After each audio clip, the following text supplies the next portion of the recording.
शांताकारं भुजंगशयनं पद्मनाभं सुरेशं विश्वाधारं गगनसदृशं मेघवर्णं शुभांगं लक्ष्मीकान्तं कमलनयनं योगिभिर्ध्यानगम्यं वंदे विष्णु भवभयहरं सर्वलोकैकनाथं। मंगलम भगवान विष्णु मंगलम गरुड़ध्वज मंगलम पुंडरीकाक्ष मंगलाय तनोहरि। ओम नमो भगवते वासुदेवाय। आज का दिन आप सभी के लिए मंगलमय हो। एकादशी का व्रत भगवान विष्णु को समर्पित होता है। साल भर में 24 एकादशी पड़ती है। हर एकादशी का नाम और महत्व अलग होता है। चैत्र मास के कृष्ण पक्ष में पाप मोचनी एकादशी का व्रत रखा जाता है। पाप मोचनी एकादशी का अर्थ होता है पाप को नष्ट करने वाली एकादशी। इस दिन विधि विधान से भगवान विष्णु की पूजा करनी चाहिए। पाप मोचनी एकादशी के दिन किसी की निंदा और झूठ बोलने से बचना चाहिए। इस व्रत को करने से अनेक प्रकार के घोर पापों के दोष से मुक्ति मिलती है। आइए सुनते हैं पाप मोचनी एकादशी व्रत की कथा। सब धर्मों के ज्ञाता, वेद और शास्त्रों के अर्थ ज्ञान में पारंगत, सबके हृदय में रमन करने वाले श्री विष्णु के तत्व को जानने वाले तथा भागवत परायण प्रहलाद जी जब सुखपूर्वक बैठे हुए थे, उस समय उनके समीप स्वधर्म का पालन करने वाले महर्षि कुछ पूछने के लिए आए। महर्षियों ने कहा, प्रहलाद जी, आप कोई ऐसा साधन बताइए जिससे ज्ञान, ध्यान और इंद्रिय निग्रह के बिना ही अनायास भगवान विष्णु का परम पद प्राप्त हो जाता है। उनके ऐसा कहने पर संपूर्ण लोगों के हित के लिए उद्धत रहने वाले विष्णु भक्त महाभाग प्रहलाद जी ने संक्षेप में इस प्रकार कहा, महर्षियों, जो 18 पुराणों का सार से भी सारतर तत्व है, जिसे कार्तिकेय जी के पूछने पर भगवान शंकर ने उन्हें बताया था, उसका वर्णन करता हूं, सुनिए। महादेव जी कार्तिकेय से बोले, जो कली में एकादशी की रात में जागरण करते समय वैष्णव शास्त्र का पाठ करता है, उसके कोटि जन्मों के किए हुए 4 प्रकार के पाप नष्ट हो जाते हैं। जो एकादशी के दिन वैष्णव शास्त्र का उपदेश करता है, उसे मेरा भक्त जानना चाहिए। जिसे एकादशी के जागरण में निद्रा नहीं आती तथा जो उत्साह पूर्वक नाचता और गाता है, वह मेरा विशेष भक्त है। मैं उसे उत्तम ज्ञान देता हूं और भगवान विष्णु मोक्ष प्रदान करते हैं। अतः मेरे भक्त को विशेष रूप से जागरण करना चाहिए। जो भगवान विष्णु से वैर करते हैं, उन्हें पाखंडी जानना चाहिए। जो एकादशी को जागरण करते हैं और गाते हैं, उन्हें आधे निमेष में अग्निष्टोम और अतिरात्र यज्ञ के समान फल प्राप्त होता है। जो रात्रि जागरण में बारंबार भगवान विष्णु के मुखार बिंद का दर्शन करते हैं, उनको भी वही फल प्राप्त होता है। जिनके वंश के लोग एकादशी की रात में जागरण करते हैं, वही धन्य हैं। जिन्होंने एकादशी को जागरण किया है, उन्होंने यज्ञ, दान, गया श्राद्ध और नित्य प्रयाग स्नान कर लिया। उन्हें सन्यासियों का पुण्य भी मिल गया और उनके द्वारा इष्टपूर्त कर्मों का भी भली भांति पालन हो गया। सदानंद, भगवान विष्णु के भक्त जागरण सहित एकादशी व्रत करते हैं, इसलिए वे सदा ही मुझे विशेष प्रिय हैं। जिसने वर्धनी एकादशी की रात में जागरण किया है, उसने पुनः प्राप्त होने वाले शरीर को स्वयं ही भस्म कर दिया। जो एकादशी की रात को जागरण करता है, वह भगवान विष्णु के स्वरूप में लीन हो जाता है।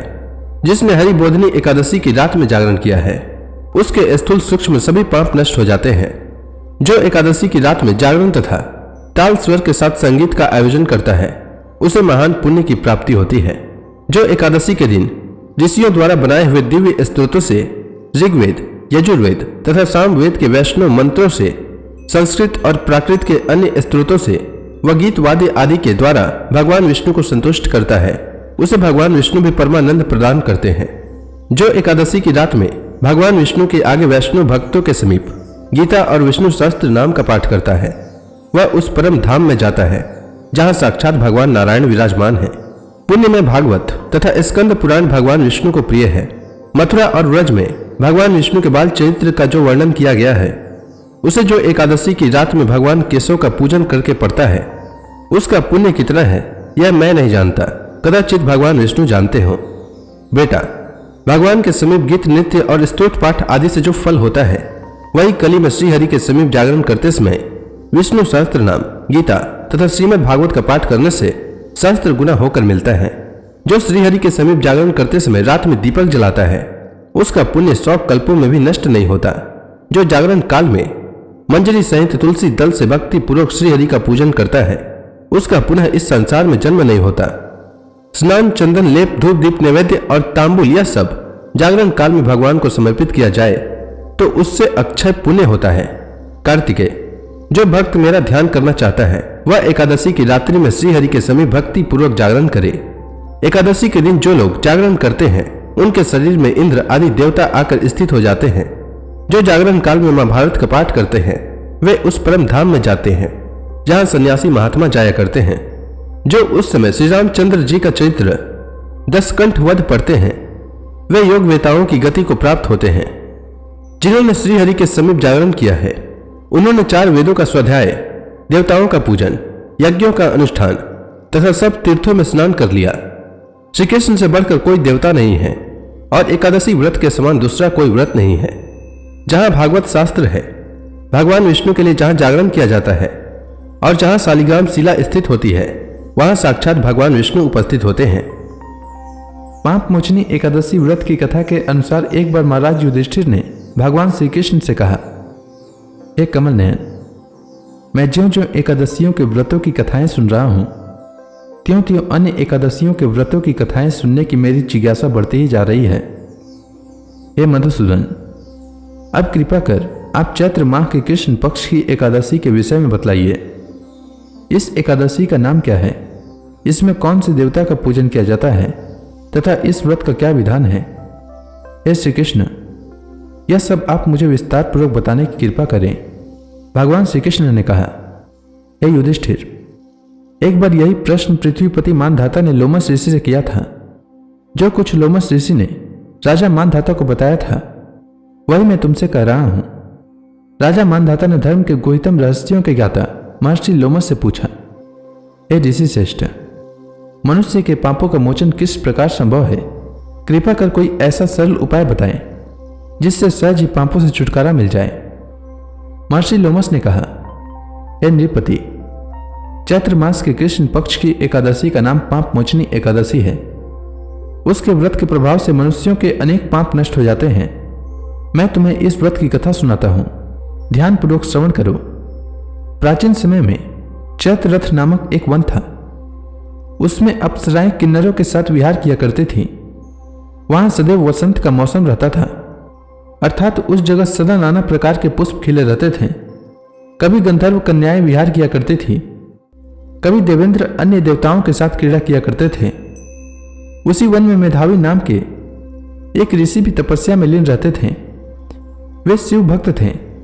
एक दिन मंजू घोषा नामक एक अप्सरा ने उनको मोहित कर उनकी निकटता का लाभ उठाने की चेष्टा की। इसलिए वह कुछ दूरी पर बैठ वीणा बजाकर मधुर स्वर में गाने लगी। उसी समय शिव भक्त महर्षि मेधावी को कामदेव भी जीतने का प्रयास करने लगे। उस समय महर्षि मेधावी भी युवावस्था में थे और काफी हृष्ट पुष्ट थे। उन्होंने यज्ञोपवी तथा दंड धारण कर रखा था। वे दूसरे कामदेव के समान प्रतीत हो रहे थे। उस मुनि को देखकर कामदेव के वश में हुई मंजू घोषा ने धीरे धीरे मधुर वाणी से वीणा पर गान शुरू किया तो महर्षि मेधावी भी मंजू घोषा के मधुर गाने पर तथा उसके सौंदर्य पर मोहित हो गए। वह अप्सरा मेधावी मुनि को कामदेव से पीड़ित जानकर उनसे आलिंगन करने लगी। महर्षि मेधावी उसके सौंदर्य पर मोहित होकर शिव रहस्य को भूल गए और काम के वशीभूत होकर उसके साथ रमण करने लगे। काम के वशीभूत होने के कारण मुनि को उस समय दिन रात का कुछ भी ज्ञान न रहा और काफी समय तक वे रमण करते रहे। तदुपरांत मंजू घोषा उस मुनि से बोली, हे ऋषिवर, अब मुझे बहुत समय हो गया है, अतः स्वर्ग जाने की आज्ञा दीजिए। अप्सरा की बात सुनकर ऋषि ने कहा, हे मोहिनी, संध्या को तो आई हो, प्रातः काल होने पर चली जाना। ऋषि के ये वचनों को सुनकर अप्सरा उनके साथ रमण करने लगी। इसी प्रकार दोनों ने साथ साथ बहुत समय बिताया। मंजू घोषा ने एक दिन ऋषि से कहा, हे विप्र, अब आप मुझे स्वर्ग जाने की आज्ञा दीजिए। मुनि ने इस बार भी वही कहा, हे रुक्सी, अभी ज्यादा समय व्यतीत नहीं हुआ है, कुछ समय और ठहरो। मुनि की बात सुन अप्सरा ने कहा, हे ऋषिवर, आपकी रात तो बहुत लंबी है, आप स्वयं ही सोचिए कि मुझे आपके पास आए कितना समय हो गया। अब और ज्यादा समय तक ठहरना क्या उचित है। अप्सरा की बात सुन मुनि को समय का बोध हुआ और वह गंभीरतापूर्वक विचार करने लगे। जब उन्हें समय का ज्ञान हुआ कि उन्हें रमण करते 57 वर्ष व्यतीत हो चुके हैं तो उस अप्सरा को वह काल का रूप समझने लगे। इतना ज्यादा समय भोग विलास में व्यर्थ चले जाने पर उन्हें बड़ा क्रोध आया। अब वह भयंकर क्रोध में जलते हुए उस तप नाश करने वाली अप्सरा की तरफ भ्रिकुटी तान कर देखने लगे। क्रोध से उनके अधर कांपने लगे और इंद्रियां बेकाबू हो गई। क्रोध से थरथराते स्वर में मुनि ने उस अप्सरा से कहा, मेरे तप को नष्ट करने वाली दुष्टा, तू महापापिन और बहुत ही दुराचारणी है। तुझ पर धिक्कार है। अब तू मेरे साप से पिशाचनी बन जा। मुनि के क्रोध युक्त साप से वह अप्सरा पिशाचनी बन गई। यह देख वह व्यथित होकर बोली, हे ऋषिवर, अब मुझ पर क्रोध त्याग कर प्रसन्न होइए और कृपा करके बतलाइए कि इस साप का निवारण किस प्रकार होगा। विद्वानों ने कहा है, साधुओं की संगत अच्छा फल देने वाली होती है और आपके साथ तो मेरे बहुत वर्ष व्यतीत हुए हैं। अतः अब आप मुझ पर प्रसन्न हो जाइए, अन्यथा लोग कहेंगे कि एक पुण्य आत्मा के साथ रहने पर मंजू घोषा को पिशाचनी बनना पड़ा। मंजू घोषा की बात सुनकर मुनि को अपने क्रोध पर अत्यंत गलानी हुई, साथ ही अपनी अपकीर्ति का भी भय हुआ। अतः पिशाचनी बनी मंजू घोषा से मुनि ने कहा, तूने मेरा बड़ा बुरा किया है, किंतु फिर भी मैं तुझे इस शाप से मुक्ति का उपाय बतलाता हूं। चैत्र मास के कृष्ण पक्ष की जो एकादशी है उसका नाम पाप मोचनी है। उस एकादशी का उपवास करने से तेरी पिशाचनी की देह से मुक्ति हो जाएगी। ऐसा कहकर मुनि ने उसको व्रत का सब विधान समझा दिया। फिर अपने पापों का प्रायश्चित करने के लिए वे अपने पिता चैवन ऋषि के पास गए। चैवन ऋषि ने अपने पुत्र मेधावी को देखकर कहा, हे पुत्र, ऐसा क्या किया है तूने कि तेरे सभी तप नष्ट हो गए हैं, जिससे तुम्हारा समस्त तेज मलिन हो गया है। मेधावी मुनि ने लज्जा से अपना सिर झुकाकर कहा, पिताश्री, मैंने एक अप्सरा से रमण करके बहुत बड़ा पाप किया है। इसी पाप के कारण संभवतः मेरा सारा तेज और मेरे तप नष्ट हो गए हैं। कृपा करके आप इस पाप से छूटने का उपाय बतलाइए। ऋषि ने कहा, हे पुत्र, तुम चैत्र माह के कृष्ण पक्ष की पाप मोचनी एकादशी का विधि तथा भक्ति पूर्वक उपवास करो, इससे तुम्हारे सभी पाप नष्ट हो जाएंगे। अपने पिता चैवन ऋषि के वचनों को सुनकर मेधावी मुनि ने पाप मोचनी एकादशी का विधि पूर्वक व्रत किया। उसके प्रभाव से उनके सभी पाप नष्ट हो गए।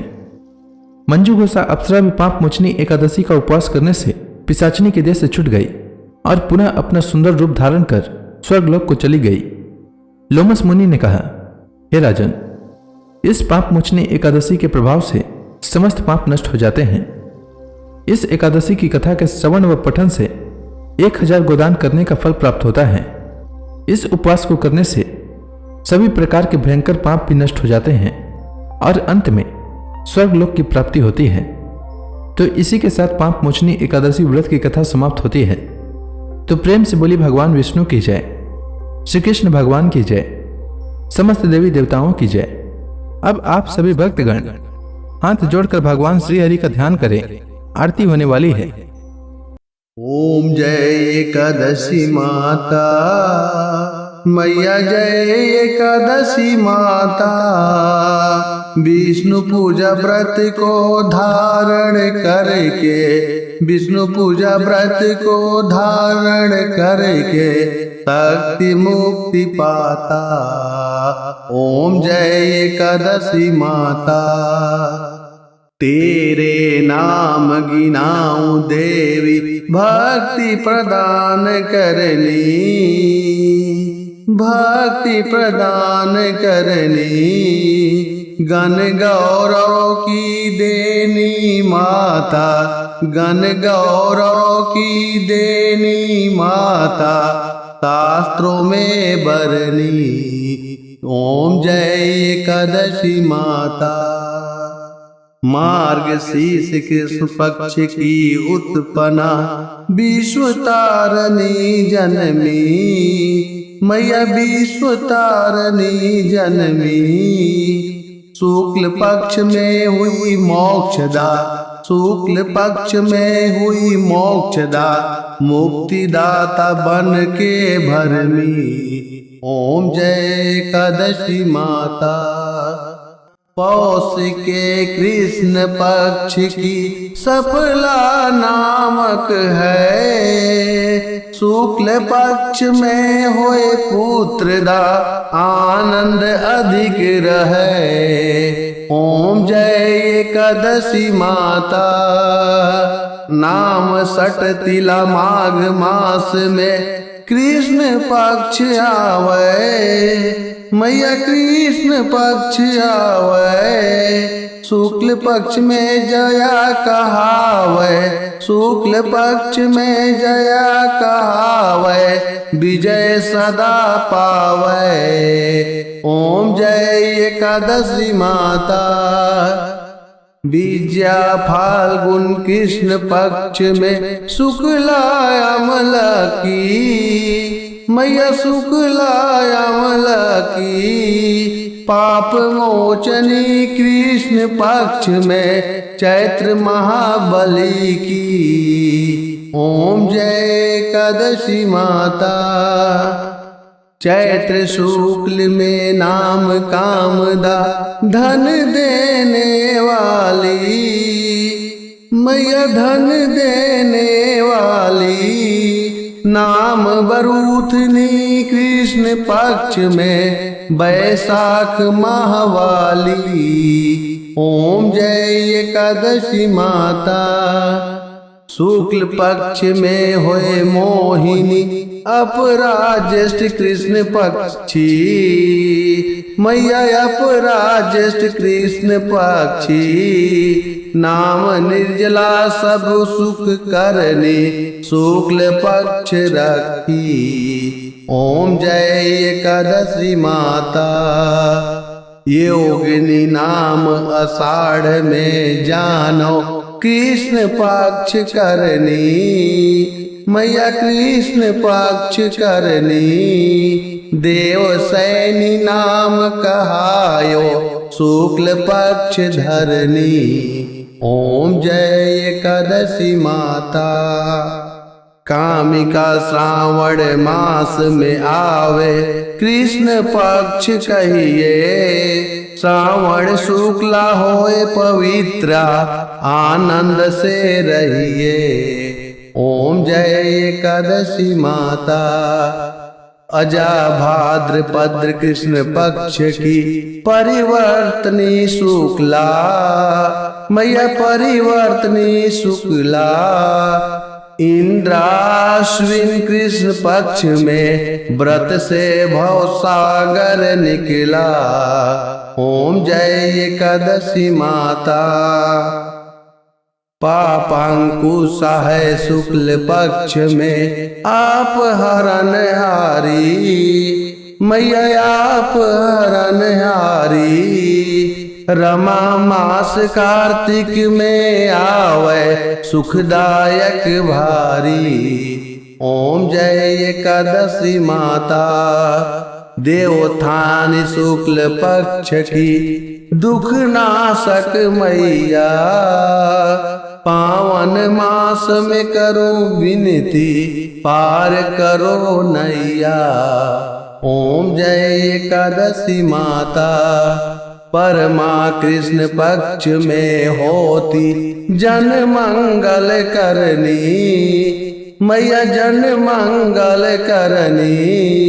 शुक्ल मास में होए पद्धिनी दुख दरिद्र हरनी। ओम जय एकादशी माता।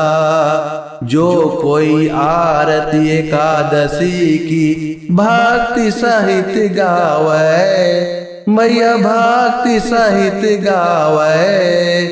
जन गुरु दिता स्वर्गवासा निश्चय वह पावे। ओम जय एकादशी माता। तो प्रेम से बोलिए विष्णु भगवान की जय, माता लक्ष्मी की जय।